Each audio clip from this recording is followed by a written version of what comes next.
Ad Imola, presso la sede del CRAME, martedì 13 dicembre, una serata particolare e assolutamente interessante dedicata a Fausto Gresini, da pilota a team manager, 20 anni del Gresini Racing. Ospite del CRAME per parlare di Fausto Gresini e del Gresini Racing, Pietro Benvenuti, che è il coordinatore del team. Intanto dall'autodromo al team Gresini, che passaggio è stato? È un passaggio bellissimo, un passaggio di passione, perché siamo sempre in movimento. A me piace molto, sono sempre stato un grande appassionato di motori e quindi l'opportunità di andare in un team così importante del motomondiale come quello di Fausto mi ha accolto subito pronto ad accettare, e oggi sono veramente soddisfatto perché mi sto divertendo, stiamo facendo un buon lavoro e quindi è stata una buona scelta, sempre però l'autodromo del cuore. Che personaggio è, che carisma ha Fausto Gresini? Fausto ha un gran carisma perché è una persona che prima di tutto è di una grandissima umanità e disponibilità, per cui è una persona con la quale ti rapporti sempre molto bene. E l'altra ha questo carisma che hanno quei personaggi che si sono fatti da soli e che hanno ancora oggi, dopo 20 anni anche lui di attività come team manager, ancora una gran voglia di fare, di andare avanti. È quello che comunque dà la carica a tutti dentro il team. Quando arriva lui è tutta un'altra storia, quindi noi ci possiamo sforzare di trovare chissà cosa per farci venire la voglia, ma quando arriva lui veramente arriva una carica incontenibile. Il bilancio di questa stagione per il Gresini Racing? È stata una buona annata, abbiamo avuto in MotoGP con Aprilia, abbiamo visto che ci sono stati buoni progressi, che le opportunità che ci sono state di fare dei cambiamenti a livello tecnico hanno dato sicuramente un buon vantaggio, perché la moto è migliorata molto nel corso dell'anno e quindi è stato molto buono, una buona prospettiva anche per l'anno prossimo.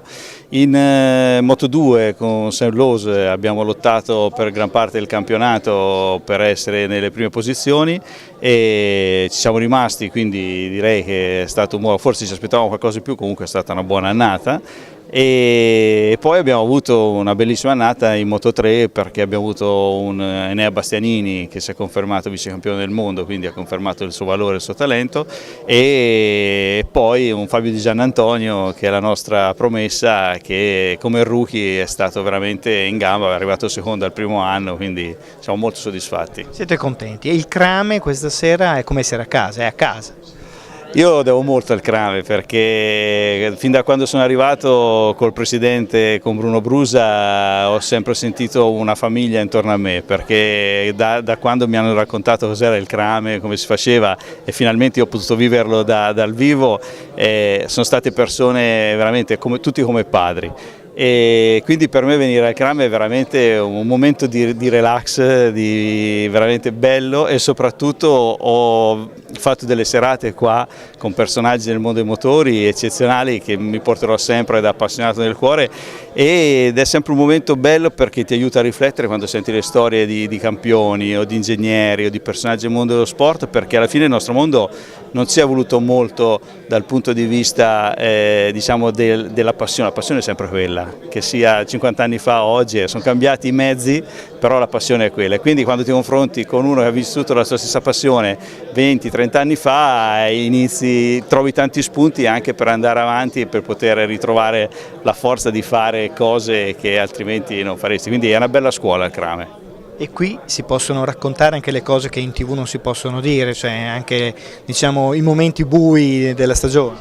Sì, anche quello, però è anche vero che ci sono dei momenti qui sicuramente che la verità viene fuori in maniera... Volevo arrivare a questo. In maniera molto più sincera, e soprattutto poi vengono fuori degli aneddoti che a volte non puoi raccontare, che sono molto simpatici e soprattutto illustrano bene il nostro mondo. Il fatto, tante volte un pilota è diventato un gran pilota per una combinazione di piccoli fattori, magari da un piatto di tortellini mangiato una persona che a quel momento non rappresentava niente e poi dopo è diventata una persona chiave nella storia della sua vita, magari da pilota. Quindi qui si può dire anche che quando si perde la gara o la gara va male, Fausto lancia i piatti? No, non lo fa, però si arrabbia molto. Presidente, che anno fantastico è stato questo 2016 che si chiude con personaggi di casa ma personaggi internazionali come Fausto Gresini. Un anno particolare perché noi abbiamo compiuto i 50 anni e quindi nei 50 anni abbiamo fatto ben 3 incontri ufficiali, compreso il 40° della mostra scambio. Comunque ci leghiamo soprattutto al 50°, che cosa abbiamo fatto, dobbiamo dire le nostre bellissime serate. Già la settimana scorsa, cioè il 16 di novembre, abbiamo avuto la fortuna di avere qui per la seconda volta il 15 volte campione del mondo Giacomo Costini. Stasera si festeggia i 20 anni del team Gresini e stiamo aspettando Fausto, che è stato ben 2 volte campione del mondo e poi prosegue come team manager, e quindi credo che già la sala si sta riempendo, quindi è un grosso richiamo del mondo, in questo caso sportivo, motociclistico. In campo automobilistico abbiamo avuto sicuramente la presenza di Pino Allievi, che ci ha presentato un suo libro a marzo o aprile mi sembra, e addirittura Cucci con un libro su Enzo Ferrari. Quindi è stato un anno ricco sia di manifestazioni e ricco di serate culturali di questo livello. Serate partecipate e già ci si domanda cosa fare nel 2017, perché i primi 50 anni sono passati, però adesso bisogna mettere in moto altre iniziative. È una calda che mi ha preso in contropiede perché forse si sviluppa entro 48 ore, viene riaperto il museo di Checco Costa, che è stato fermo per la ristrutturazione Montacarico e via dicendo, e si cerca di partire con un tema eccezionale che è la Formula 1 a Imola, quindi 1963 che abbiamo filmato storico con Jim Clark, e abbiamo 2 macchine particolari degli anni 64-68 di Formula 1, più ovviamente siamo in Emilia Romagna, l'amico Giancarlo Minardi con la Minardi e con la Toro Rosso completeranno quello che è un po' già l'apparato del museo, la struttura del museo Checco Costa. Sarà a tema perché saranno dei filmati, ci sarà sicuramente una conferenza con uno di questi personaggi che abbiamo ospitato quest'anno, e sarà un grosso richiamo più o meno attorno dal 15 al 20-25 di gennaio presso il museo dell'Autodromo di Imola. Ha citato Minardi, voglio ricordare Domenicali, e stasera c'è Gresini, grandi personaggi di questa terra, proprio li coltiva la terra di Romagna, Imola, Faenza, questi personaggi. Certo, le coltiva perché è la terra del motore, quindi la terra del motore, come si suol dire, è chiaro che l'abbiamo nel sangue, nel nostro DNA. Io mi ricordo da piccolo che non ho mai avuto, forse nessuno mi ha mai dato il permesso di fare della velocità, io a 8 anni scappavo da casa perché sentivo i primi rombi di motore sulle rive del Santerno, dell'autodromo di Imola. Cosa si sente di dire a Fausto Gresini a fine serata, non all'inizio? Allora, una continuità perché sono tempi duri e soprattutto oggi come oggi lo vede anche nel mondo del GP, vede come sono messi, praticamente sono tanti campioni che vincono tante volte, non c'è più la grossa supremazia, e quindi anche lui avere un entusiasmo di portare avanti e continui con i suoi successi. E mi pare che punti ancora sui giovani campioni che esplodono grazie al team Gresini. Bravo, mi fa venire a pensare proprio a Giancarlo Minardi che coltivava i giovani piloti del campo automobilistico, e penserei Gresini proprio nel campo motoristico. Dica un'altra cosa sul 2017, prima mi ha già parlato del museo Checco Costa, ma per il Crame qual è un appuntamento da non mancare? Da non mancare, parliamo di Giancarlo Minardi, la terra di motore, dietro c'è un manifesto che dopo lo può riprendere, esattamente il 6-7 maggio ritorna con il Minardi Day, e Giancarlo Minardi mi ha detto: allora noi con le Formule 1 siamo in pista, che è stata una cosa eccezionale, con un successo di 7.000 persone l'anno scorso, e quest'anno mi ha detto: perché non ci organizzi un Minardi Day Classic, con le vetture classiche, e faremo una cosa di questo genere. Noi partiremo dall'autodromo con delle vetture storiche, quindi d'epoca, e faremo un giro di pista, usciamo dalla variante alta, prendiamo quel bellissimo percorso dei Tre Monti per scendere giù a Riollo e risalire a Brisighella, che già nel mese di agosto ha visto sempre gli incontri del trofeo Baldini, e a quel punto lì vorremmo fare tappa proprio a Brisighella e proseguire per la piazza di Faenza, che vorrebbe unire l'autodromo di Imola con Faenza, la città della Minardi, insomma, e ritorniamo sempre per le colline, ritorniamo in autodromo e finire con una bella sfilata fra Formula 1 e classica, e quindi questo sarebbe un altro fiore all'occhiello che aggiungiamo come novità nell'amministrazione del Crame. Bello, dai, bello essere qua a casa mia, con la gente che ama come me le moto, le auto e la terra di Mutur, no? Come si dice in dialetto da noi. La serata è dedicata a te, da pilota, team manager, tanti anni, ma partiamo dall'ultimo. Benvenuti ci ha detto è stato un buon anno.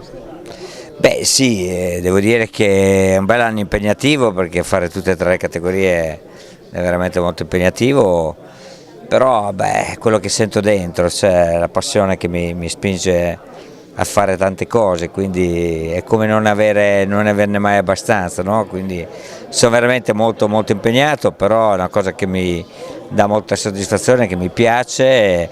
Anche il progetto Giovani è un progetto che mi dà molta illusione, mi fa sentire bene, un po' come tornare indietro, quando al mio tempo ho avuto persone che mi hanno aiutato, hanno creduto in me e ho fatto il mio percorso, no? Oggi è un po' come rimettere in gioco ciò che io ho avuto da ragazzino, ciò che mi è stato dato grazie alle persone appassionate, e io da appassionato lo sto facendo un po' con i giovani oggi. E nel team Gresini i giovani ci sono, che ormai sono pronti anche per vincere. Beh, devo dire che negli ultimi anni abbiamo sicuramente sfornato alcuni pilotini interessanti, voglio dire, Baldassari, quello abbiamo fatto debuttare nel mondiale in Moto 3 e anche in Moto 2, e poi l'abbiamo lasciato, ma sta dimostrando che sa fare grandi cose, e credo il prossimo anno sarà abbastanza pronto in Moto 2 per essere lì fra i piloti vincenti. L'Antonelli, che comunque ha fatto grandi gare, ha vinto gare e oggi è approdato finalmente a un team factor che è il team KTM, campione del mondo. Enea Bastianini, che comunque in 2 anni il suo trend positivo l'ha portato dal debutto al 3° posto nel mondiale al 2° posto quest'anno. A Di Gianantonio, che abbiamo scoperto quest'anno e ha dimostrato di avere un grande talento, e speriamo che il prossimo anno ci possa dare altre soddisfazioni. Al Sam Lowe, che ci ha portato comunque a 2 vittorie in Moto 2 quest'anno, quindi, e alla Aprilia, che comunque in MotoGP ha dimostrato di poter crescere, e insieme abbiamo iniziato un buon percorso che ci ha portato oggi a essere comunque in una buona situazione, anche se non ancora quella che noi vogliamo, ma è un progetto di 4 anni, questo è il 2° anno, che era il primo anno con la Moto Factory nuova, vera, col motore MotoGP, e quindi devo dire che tutto sommato le cose stanno andando avanti, stanno andando sulla direzione corretta e giusta, quindi posso essere soddisfatto. Il bilancio di questi 20 anni da team manager come sono? Sono pesanti, perché 20 anni... pare che ci sia ancora tanta voglia di fare. 20 anni sono tanti, però è come dire 20 anni sono passati 20 anni ma non sentire, perché quando fai le cose con entusiasmo, le cose che ti piacciono, con gente che comunque come te ci mette la stessa voglia, la passione, l'entusiasmo, è più facile. Ormai questa è la mia vita, il mio mondo da sempre, prima da pilota e oggi da team manager, e quindi che dire, mi piace, vado avanti e sono felice così. È stata più facile la vita da pilota o è più facile quella da team manager? Assolutamente sì, la prima. Sì, è molto più pensierata. Un mondo meraviglioso, che tutto ti è dovuto, mentre oggi sei un po' il servo, no, di ciò che i piloti fanno, quindi sei bello, bellissimo, però hai delle responsabilità, è un mondo completamente diverso, quindi visto dall'altra parte è molto impegnativo, molto duro, però poi le soddisfazioni sono lo stesso. Un'ultima battuta su in generale il mondo dei motori, l'Italia dopo Valentino Rossi sarà ben rappresentata? Beh, credo che sia dato vita da un po' di anni a un progresso di nuovi talenti che possono sicuramente far parte del futuro del motomondiale. Chiaramente Valentino oggi è il presente e lo sarà, speriamo, ancora per molto tempo, però non è così facile, per lui, perché comunque l'età ce l'ha, 37 anni sono pochi, ma quando ti devi misurare con piloti di 20 anni ovviamente la differenza c'è, specialmente in moto. Devo dire che è molto bravo, devo dire che ha fatto un gran lavoro anche lui col team Sky, con i ragazzi giovani, e quindi è una bella competizione anche da questo punto di vista, perché siamo in competizione, anche lì siamo in competizione, bello, va bene, e così faremo crescere i giovani.